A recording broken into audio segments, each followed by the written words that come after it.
Hello and welcome back to the another episode of Daily Quiz for IAS Prelims 2025.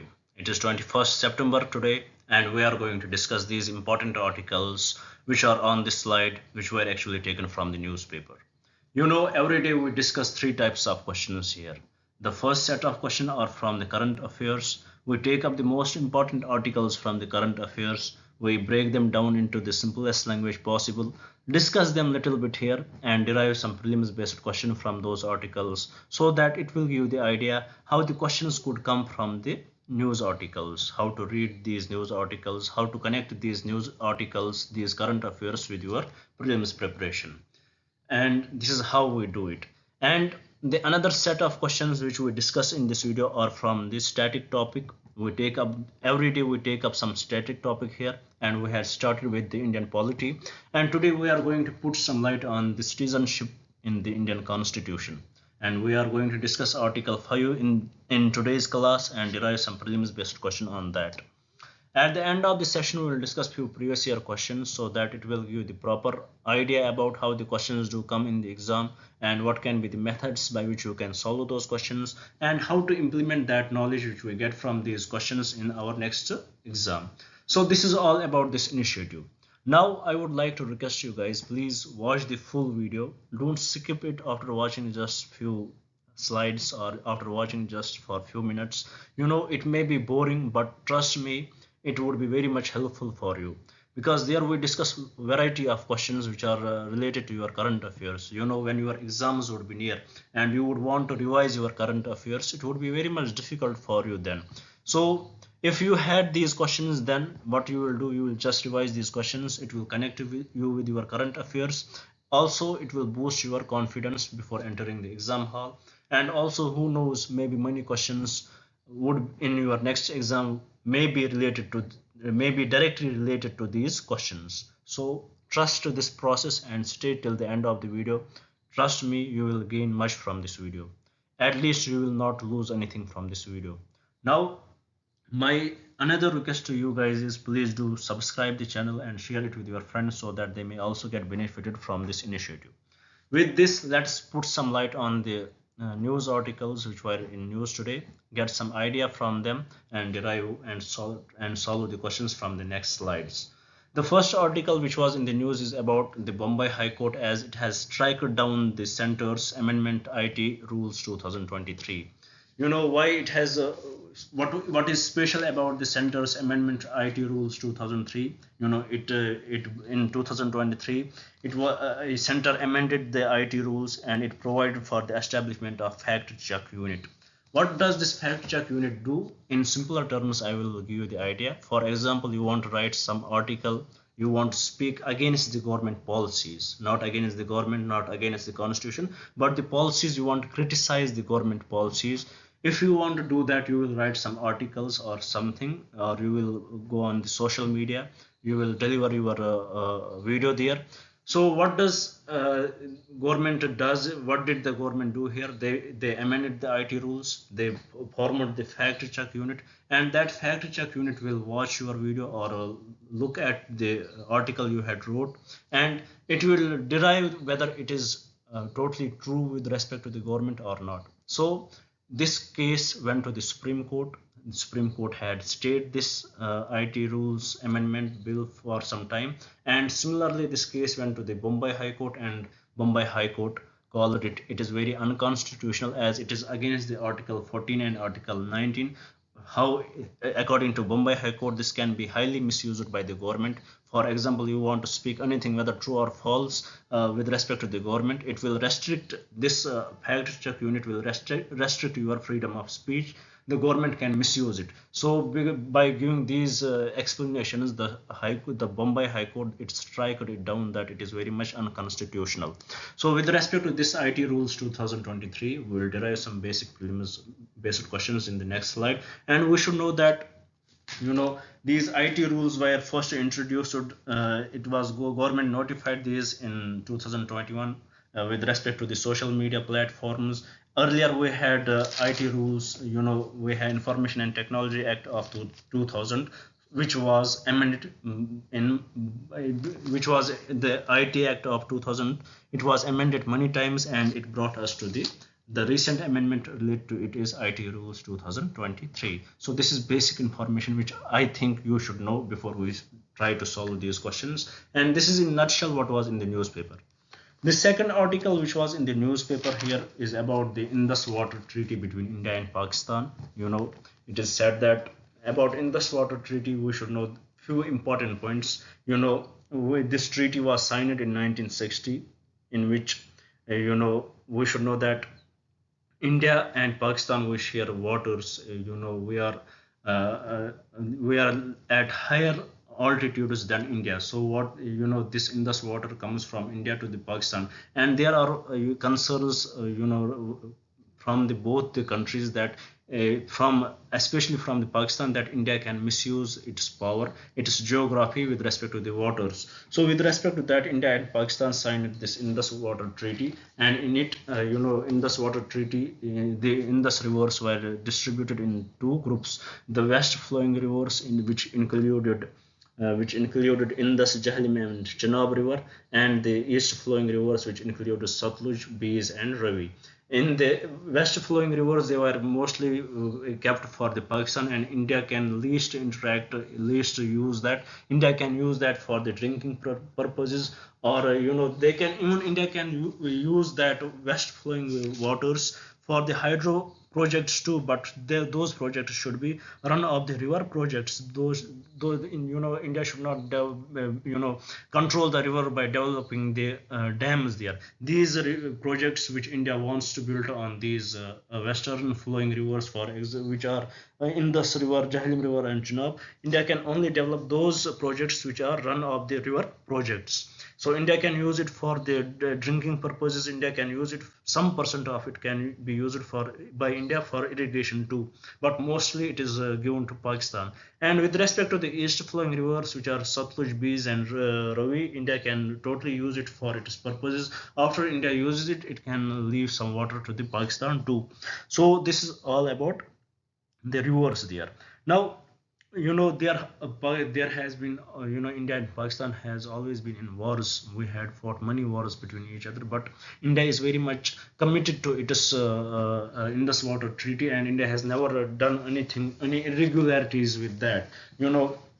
India has never stopped this water. India has always always been India has always put India has always put this treaty at the top. India has never blocked any water for Pakistan and never done any problem to the Pakistan with respect to it.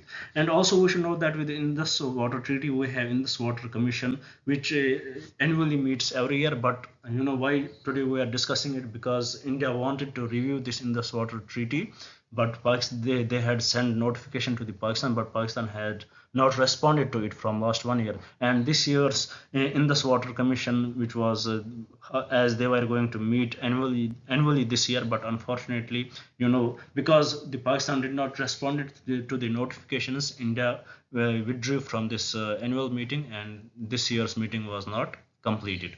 In fact, India did not participate in this year's meeting.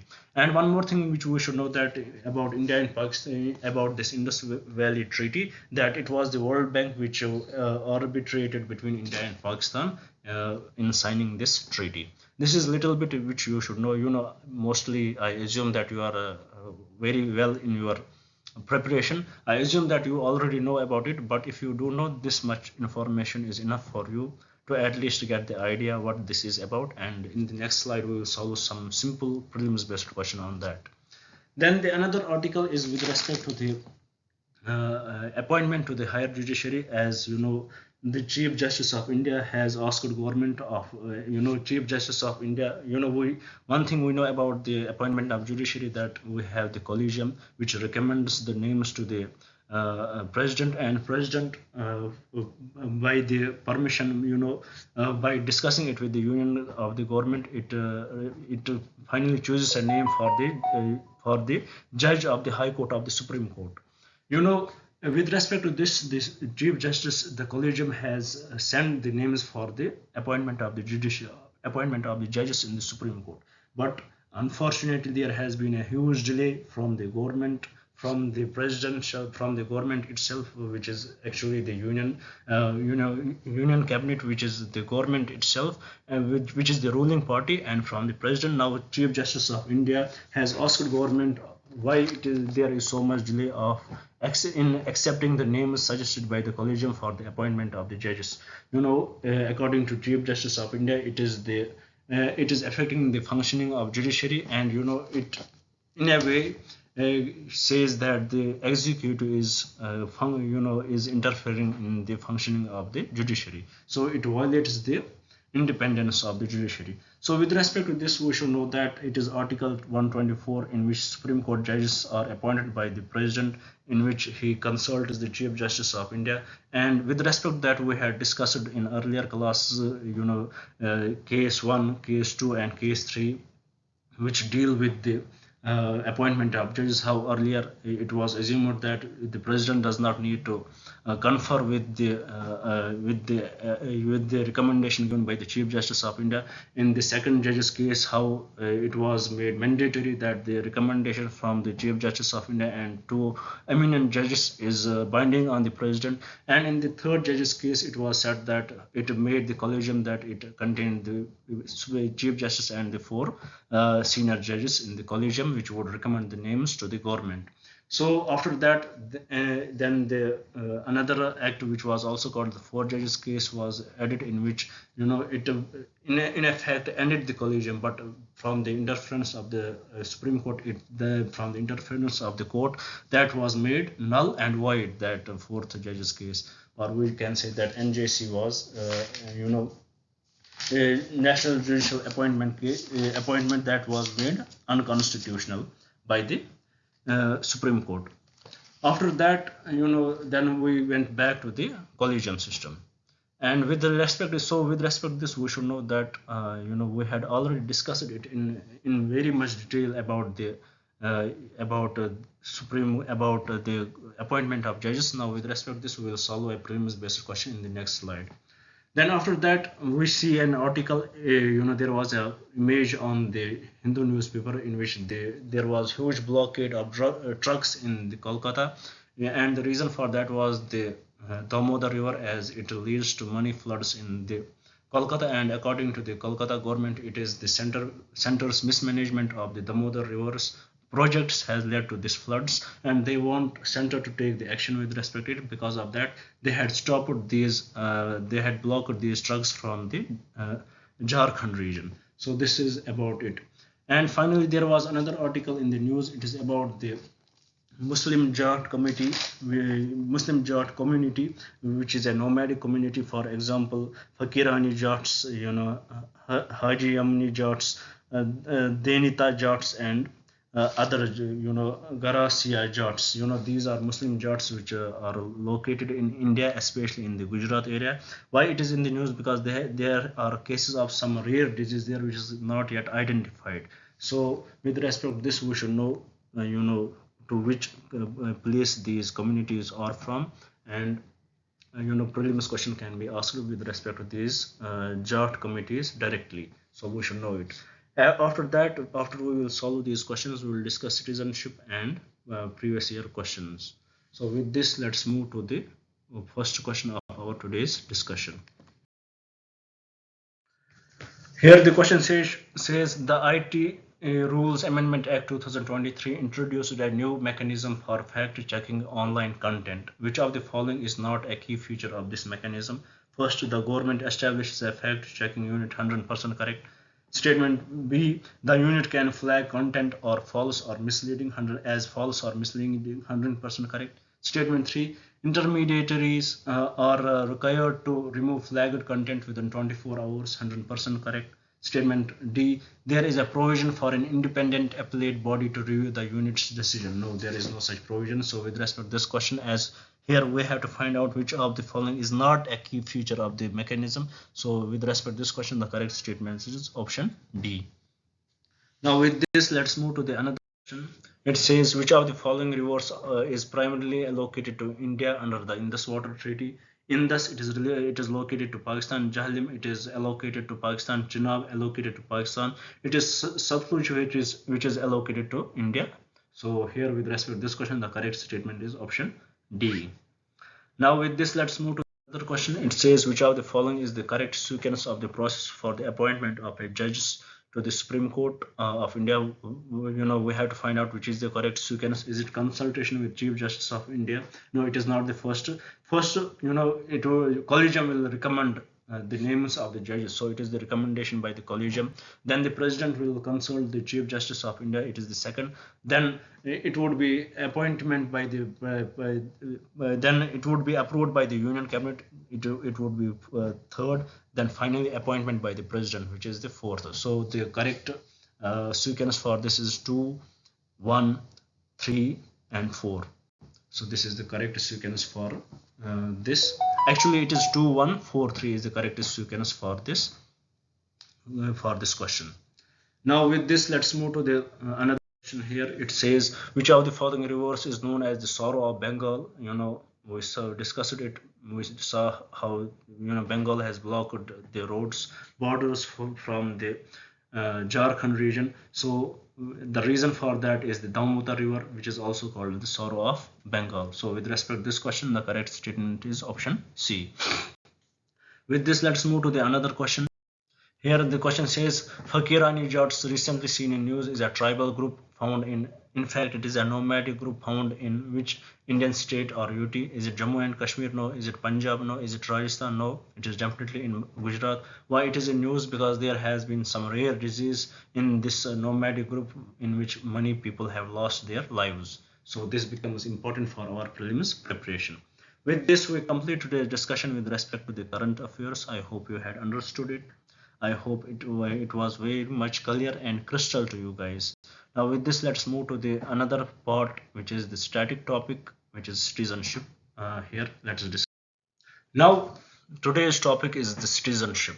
Like every state in the country, like every country in the world, there are two types of people living in there. First one, they are the citizens of the country. The second one are the aliens. What is the difference between the two? The aliens, first let's take up the alien. The aliens are those who belong to some other country, who are the citizens of other country, who are not the citizens of this country in which they are right now living.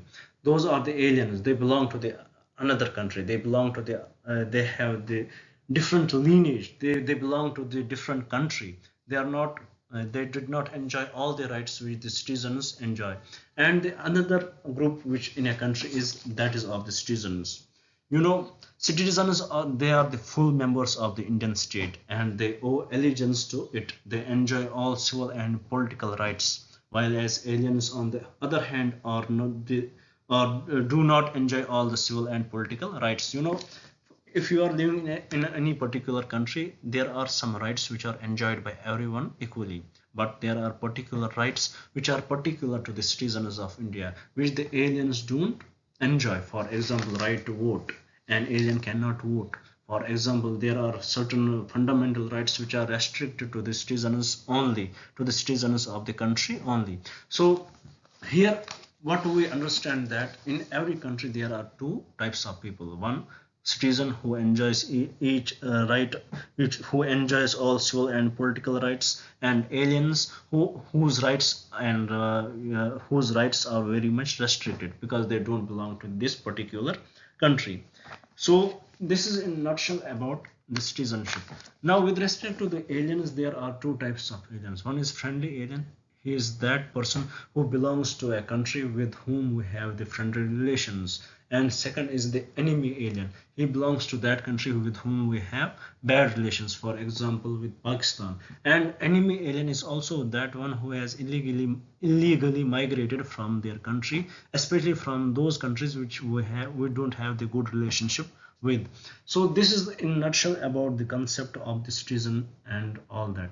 Now here We have to, in our Indian constitution, the concept of citizenship is given in the article 5 of the Indian constitution. It starts from the article 5 to article 11. It describes the concept of the citizen, how a person can acquire citizenship in different ways. For example, by birth, by descent, by registration, by naturalization, by incorporation of territory, by special provisions as to citizens or persons covered by the Assam Accord, and similarly by different ways how a person can get